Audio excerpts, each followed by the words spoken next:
I think what I've realized within a month on this job is that people use the words human trafficking and sex trafficking interchangeably.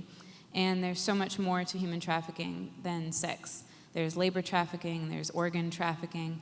But when you think about labor trafficking and the ways in which, I like to say, they're two concentric, overlapping, moving circles. So for example, you may be getting your nails done at the nail salon, and the person doesn't take a cash tip from you. They say, no, take that to the front, and they won't touch money. That's a bad sign. That same individual, she may be a 35-year-old woman, may then be trafficked for sex at night.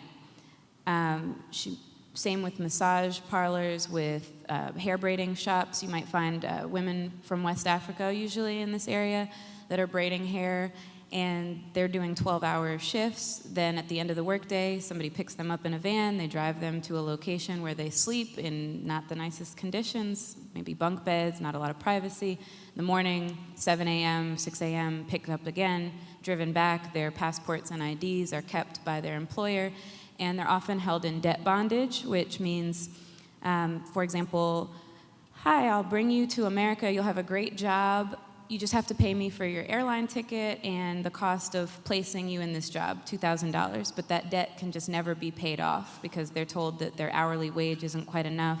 Or then something is tacked on, like, well, I have to charge you now for the shampoo and the soap and the food that you're eating.